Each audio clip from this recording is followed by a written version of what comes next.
The Boy in the Striped Pajamas by John Boyne. Excerpt 1 is from Chapter 10. The walk along the fence took Bruno a lot longer than he expected.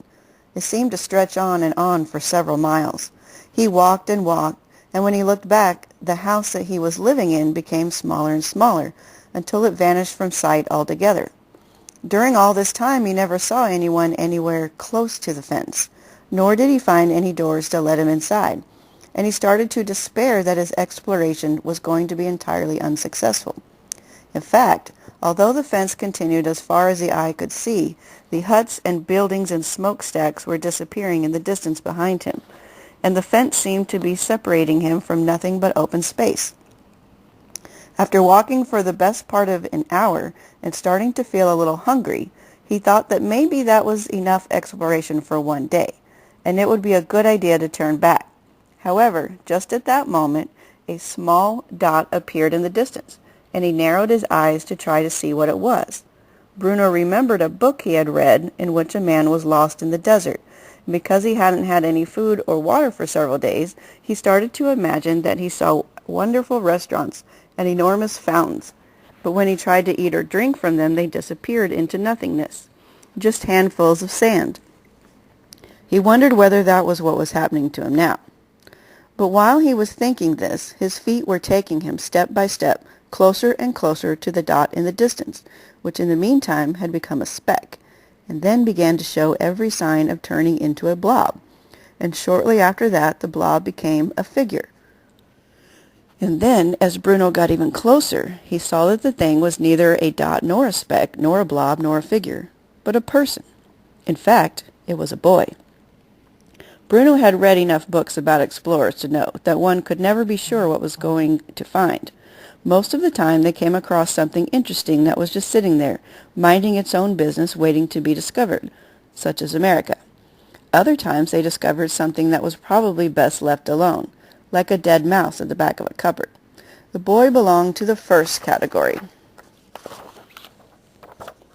He was just sitting there, minding his own business, waiting to be discovered. Bruno slowed down when he saw the dot that became a speck, that became a blob, that became a figure, that became a boy. Although there was a fence separating them, he knew that you could never be too careful with strangers, and it was always best to approach them with caution. So he continued to walk, and before long they were facing each other. "Hello," said Bruno. "Hello," said the boy. The boy was smaller than Bruno, and was sitting on the ground with a forlorn expression. He wore the same striped pajamas that all the other people on that side of the fence wore, and a striped cloth cap on his head. He wasn't wearing any shoes or socks, and his feet were rather dirty. On his arm he wore an armband with a star on it. When Bruno first approached the boy, he was sitting cross-legged on the ground, staring at the dust beneath him. However, after a moment he looked up, and Bruno saw his face. It was quite a strange face, too. His skin was almost the color of gray, but not quite like any gray that Bruno had ever seen before. He had very large eyes, and they were the color of caramel sweets. The whites were very white, and when the boy looked at him, all Bruno could see was an enormous pair of sad eyes staring back. Bruno was sure that he had never seen a skinnier or sadder boy in his life, but decided that he had better talk to him. "I've been exploring," he said. "Have you?" said the little boy. "Yes, for almost 2 hours now." This was not strictly speaking true. Bruno had been exploring for just over an hour, but he didn't think that exaggerating slightly would be too bad a thing to do.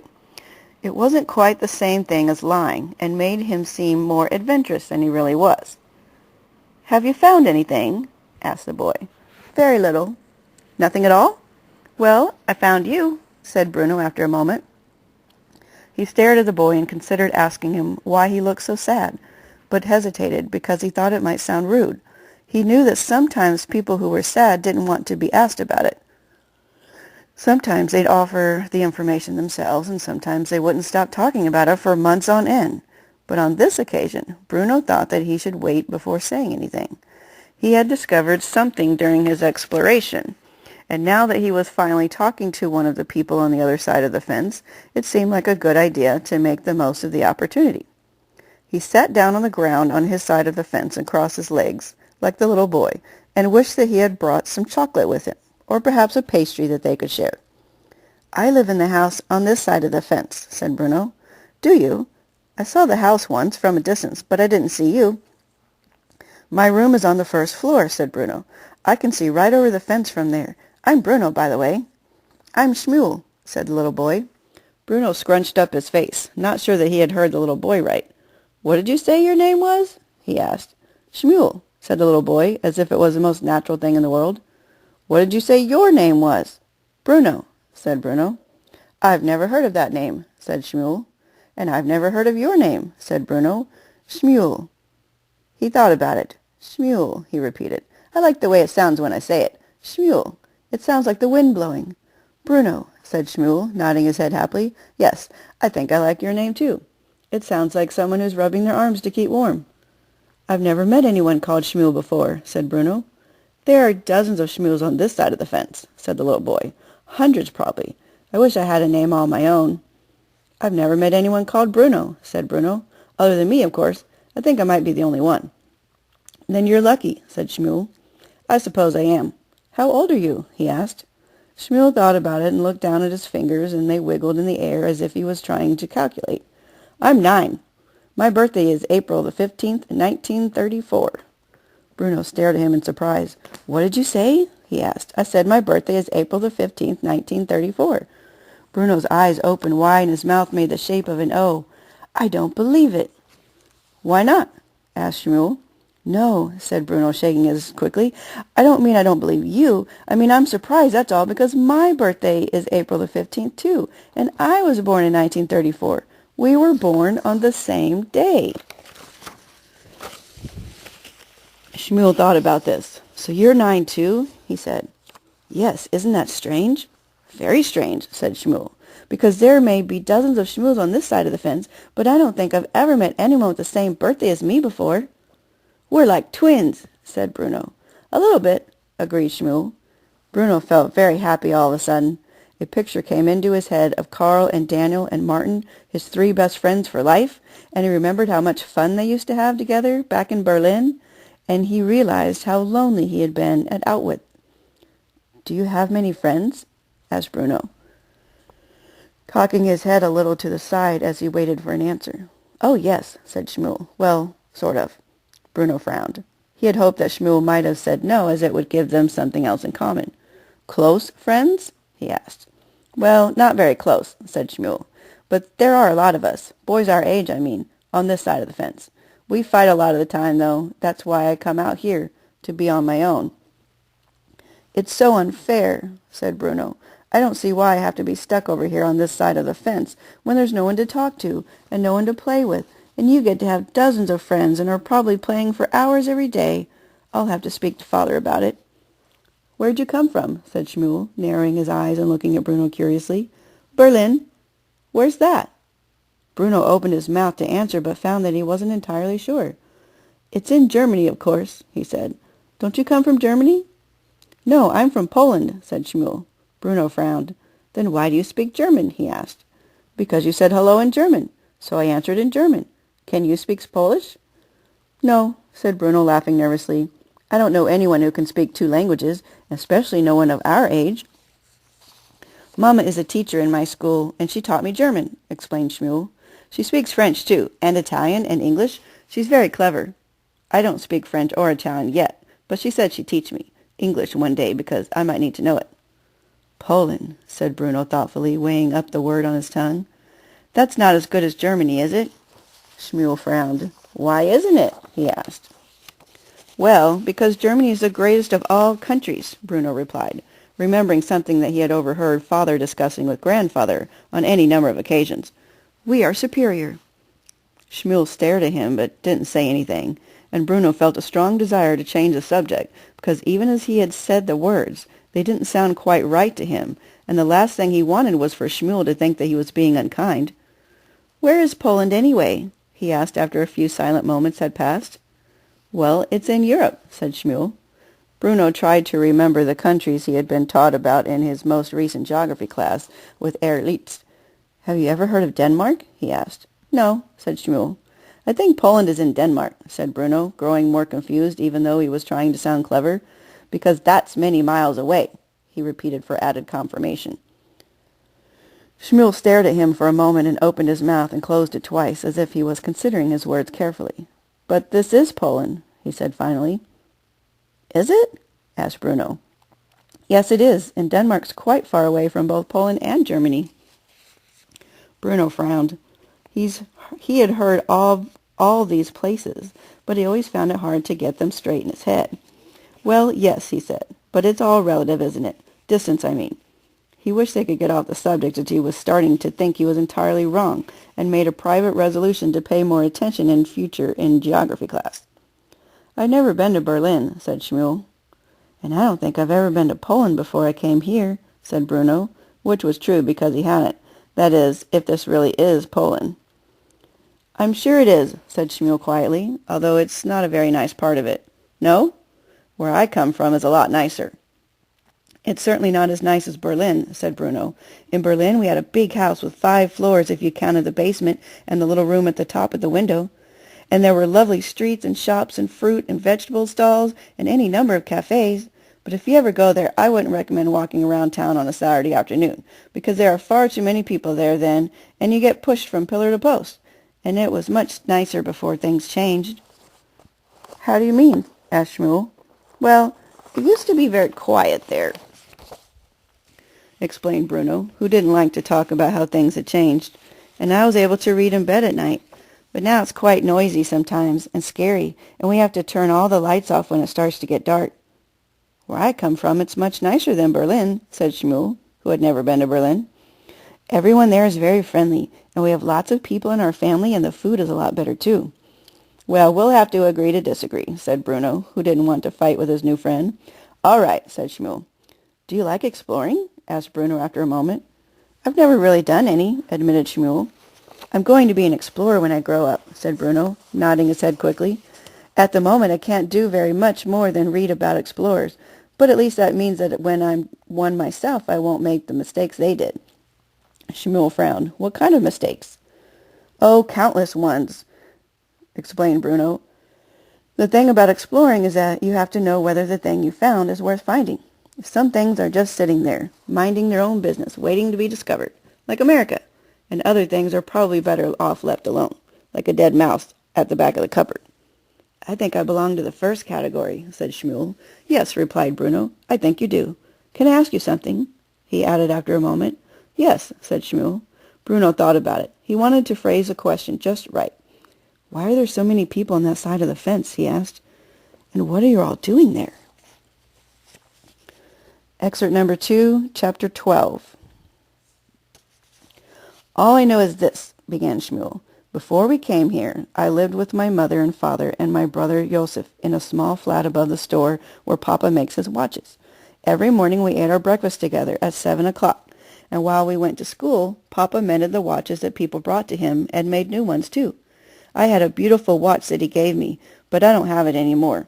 It had a golden face, and I wound it up every night before I went to sleep, and it always told the right time." "What happened to it?" asked Bruno. "They took it from me," said Shmuel. "Who?"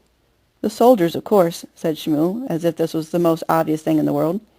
"And then one day things started to change. I came home from school, and my mother was making armbands for us from a special cloth and drawing a star on each one. Like this." Using his fingers, he drew a design in the dusty ground beneath him. "And every time we left the house, she told us we had to wear one of these armbands." "My father wears one, too," said Bruno, "on his uniform. It's very nice. It's bright red with black and white design on it." Using his finger, he drew another design in the dusty ground on his side of the fence. "Yes, but they are different, aren't they?" said Shmuel. "No one's ever given me an armband," said Bruno. "But I never asked to wear one," said Shmuel. "All the same," said Bruno, "I think I'd quite like one. I don't know which one I'd prefer, though. Your one or Father's?" Shmuel shook his head and continued with his story. He didn't often think about these things any more, because remembering his old life above the watch shop made him very sad. "We wore the armbands for a few months," he said, "and then things changed again. I came home one day, and Mama said we couldn't live in our house any more." "That happened to me, too," shouted Bruno, delighted that he wasn't the only boy who'd been forced to move. "The Fury came for dinner, you see, and the next thing I knew we moved here, and I hate it here. he added in a loud voice. "Did he come to your house and do the same thing?" "No, but when we were told we couldn't live in our house, we had to move to a different part of Krakow, where the soldiers built a big wall, and my mother and father and my brother and I all had to live in one room." "All of you?" asked Bruno. "In one room?" "And not just us," said Shmuel. "There was another family there, and the mother and father were always fighting with each other, and one of the sons was bigger than me, and he hit me even when I did nothing wrong." "You can't have all lived in that one room," said Bruno, shaking his head. "That doesn't make any sense." "All of us," said Shmuel, nodding his head. 11 in total." Bruno opened his mouth to contradict him again. He didn't really believe that 11 people could live in the same room together, but changed his mind. "We lived there for some more months," continued Shmuel, "all of us in that one room. There was one small window in it, but I didn't like to look out of it, because then I would see the wall, and I hated the wall because our real home was on the other side of it. And this part of town was a bad part, because it was always noisy, and it was impossible to sleep. And I hated Luca, who was the boy who kept hitting me even when I did nothing wrong." "Gretel hits me sometimes," said Bruno. "She's my sister," he added, "and a hopeless case. But soon I'll be bigger and stronger than she is, and she won't know what hit her." "Then one day the soldiers all came with huge trucks," continued Shmuel, who didn't seem at all interested in Gretel. "And everyone was told to leave the houses. Lots of people didn't want to, and they hid wherever they could find a place, but in the end I think they caught everyone. And the trucks took us to a train, and the train—" He hesitated for a moment and bit his lip. Bruno thought he was going to start crying and couldn't understand why. "The train was horrible," said Shmuel. "There were too many of us in the carriages for one thing, and there was no air to breathe, and it smelled awful." "That's because you all crowded onto one train," said Bruno, remembering the 2 trains he had seen at the station when he left Berlin.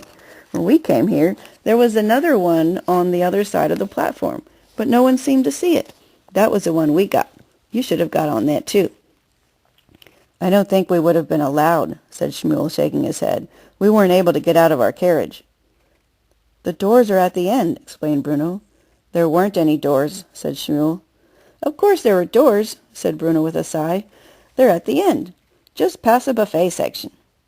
"There weren't any doors," insisted Shmuel. "If there had been, we would all have got off." Bruno mumbled something under his breath along the lines of course there were, but he didn't say it very loud so Shmuel didn't hear. "When the train finally stopped," continued Shmuel, "we were in a very cold place, and we all had to walk here."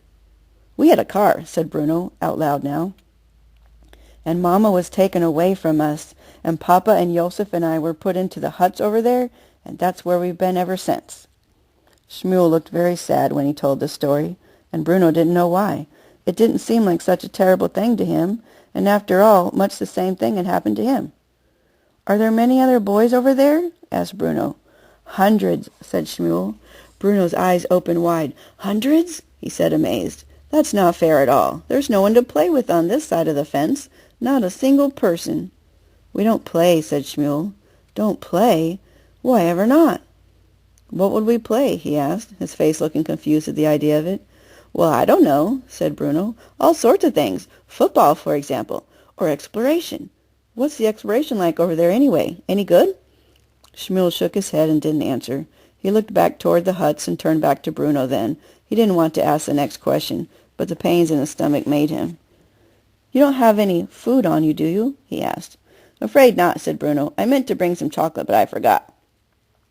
"Chocolate," said Shmuel very slowly, his tongue moving out from behind his teeth. "I've only ever had chocolate once." "Only once? I love chocolate. I can't get enough of it, although Mother says it'll rot my teeth." "You don't have any bread, do you?" Bruno shook his head. "Nothing at all.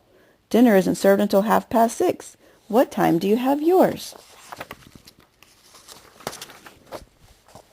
Shmuel shrugged his shoulders and pulled himself to his feet. "I think I'd better get back."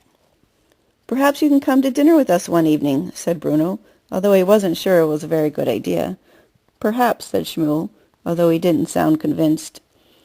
"Or I could come to you," said Bruno. "Perhaps I could come and meet your friends," he added hopefully. He had hoped that Shmuel would suggest this himself, but there didn't seem to be any sign of that. "You're on the wrong side of the fence, though," said Shmuel. I could crawl under, said Bruno, reaching down and lifting the wire off the ground. In the center, between the wooden telegraph poles, it lifted quite easily, and a boy as small as Bruno could easily fit through. Shmuel watched him do this and backed away nervously. I have to go back. Some other afternoon, then, said Bruno. I'm not supposed to be here. If they catch me, I'll be in trouble. He turned and walked away, and Bruno noticed again just how small and skinny his new friend was. He didn't say anything about this, because he knew only too well how unpleasant it was being criticized for something as silly as your height. And the last thing he wanted to do was be unkind to Shmuel. I'll come back tomorrow, shouted Bruno to the departing boy, and Shmuel said nothing in reply. In fact, he started to run off back to the camp, leaving Bruno all on his own. Bruno decided that that was more than enough exploration for one day, and he set off home, excited about what had happened and wanting nothing more than to tell Mother and Father and Gretel, who would be so jealous that she might just explode, and Maria and Cook and Lars all about his adventure that afternoon and his new friend with the funny name and the fact that they had the same birthday. But the closer he got to his own house, the more he started to think that might not be a good idea. After all, he reasoned, they might not want me to be friends with him any more, and if that happens, they might stop me coming out here at all. By the time he went through his front door and smelled the beef that was roasting in the oven for dinner, he had decided that it was better to keep the whole story to himself for the moment and not breathe a word about it. It would be his own secret. Well, his and Shmuel's. Bruno was of the opinion that when it came to parents, and especially when it came to sisters, what they didn't know couldn't hurt them.